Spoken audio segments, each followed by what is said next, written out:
first of all, can anyone tell us what is a plus b? So it's a term plus another term. How do we call that? Two terms when we add or subtract. How is that called?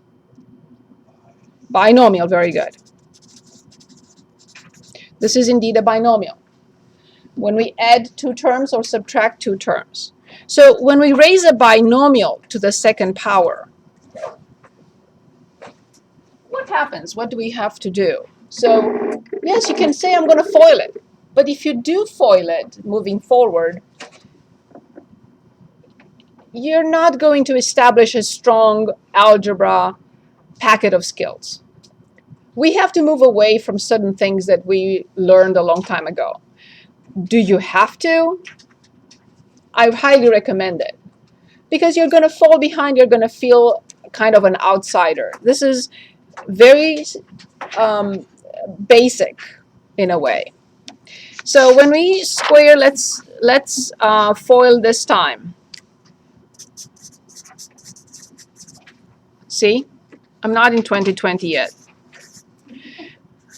So when we square a binomial, this is basically this. So a plus b squared is a plus b times a plus b. Now, we're going to FOIL. We're going to get a squared plus ab plus another ab and plus b squared. This is not a big deal. Everyone knows this. And in the middle, we have two terms that are like terms, and we have to combine them. So the answer will be this. Now let's, yes, please, anytime, please ask questions. So it's been like 10 plus years since I've done that. So what is FOIL? When we multiply two binomials, FOIL means I take the first one with the first one in the second binomial, I multiply them, and then the first one with the last one in the second binomial, and then I come back to the second in the first and multiply it by the first in the second binomial, and then I multiply the second one in the first binomial by the last one in the second binomial. It's kind of a distributive law. In short, we call it FOIL. So now let's take a look at the beginning and at the last step. Forget about the middle. So this is called the first term. I'm going to abbreviate it as the first term because it's not always a. It could be 2x cubed for all I know. It could be anything. What about this? It could be anything, so I'm going to abbreviate it as ST, standing for second term. And then when I square that, can anyone tell us the pattern we observe? And the pattern we observe, if we repeat it several times, we should be able to remember it.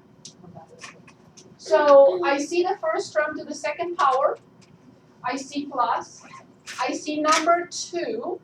I see the first term. I see the second term. And I see plus. And I see the second term squared. That's all it means. So the first term squared plus 2 times the first times the second plus the second term squared. That is all. There is nothing else. Once you see the pattern, you cannot go back. So whenever I add, of course, if I subtract, nothing will change except this sign here. So both will be the same, right? Just the sign will change. If there is a minus sign inside of the binomial, it will be a minus here because these two terms will be negative. So moving forward, I'm hoping that we understand, and there is no need to explain again at any point in time. If you ask me to repeat the same thing or explain the same idea 10 times, I will do it 10 times with pleasure. But I'm hoping that we move together as a group. What does this mean again? Twice is coming from the adding of those like terms. So moving forward, I'm hoping you're not going to say, where does the 2 come from? Well, the 2 comes from because there are 2 terms. It comes from adding of 2 terms that are like terms. But now this is one thing, but when we, let's say 2x plus 3y squared, you could say this is a different story. It is a different story. Because now the first term is what? 2x. And the second term is 3y squared. Very good. So now look what happens. I have to square the first term. Fine. I have to square the second term. Fine. And now in the middle, that's what this means. Square the first term. I did. Square the second term. I did. And now multiply these two and multiply by 2. Well, 2 times 3 is 6 times x times y squared times 2, 12x y squared.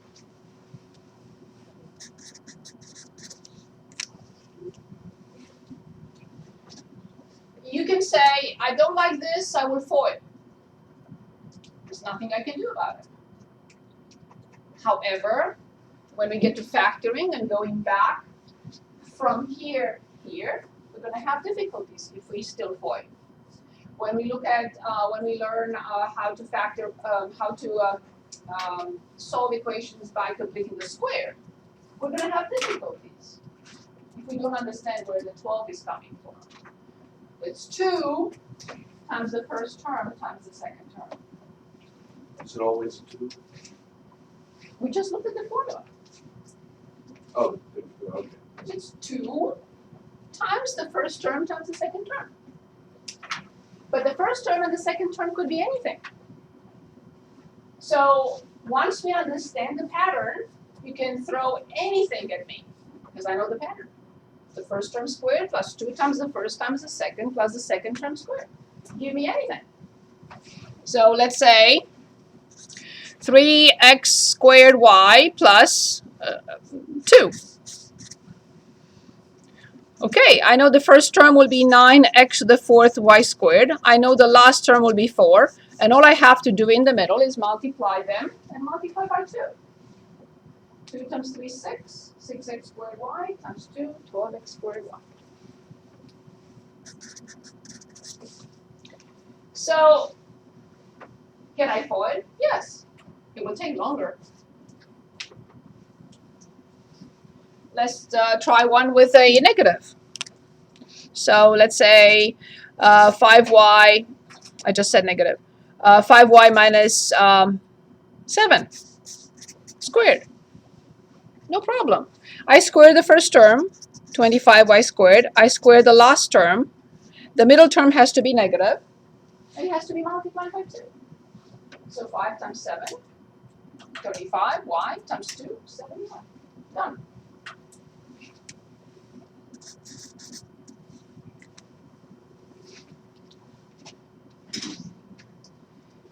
In order to FOIL, you're going to have to set them side by side. You're going to have to distribute. You're going to get 4 terms. And then you're going to have to combine those terms into 3. Understanding the pattern will save you not just time, but it will build confidence for factoring and completing the square later. That's the reason why I recommend this. And once you understand it and use it now, you're going to use it every day. Every time we meet, you're going to see an example that involves this or a problem that involves this. So coming back to our handout, can anyone dictate what should I write for this and what should I write for that?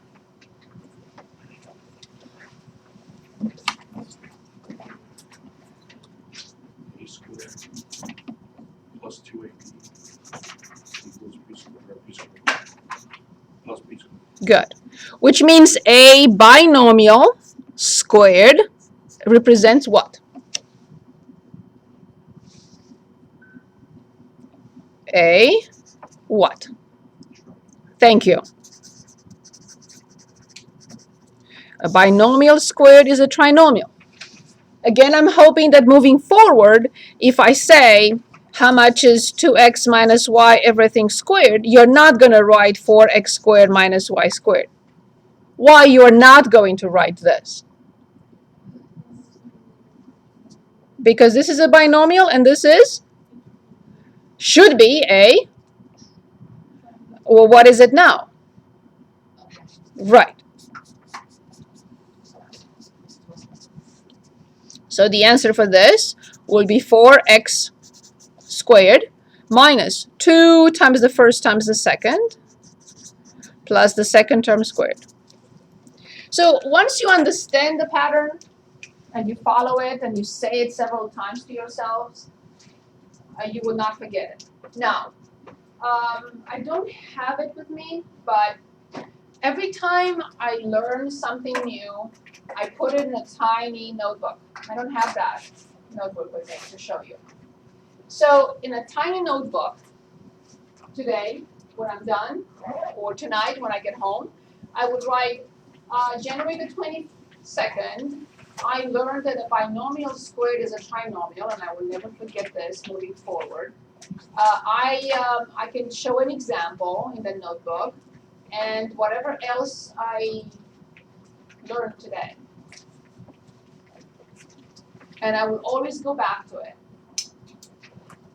Okay, so can anyone dictate, oh, I'm sorry, it's 3:16, my apologies.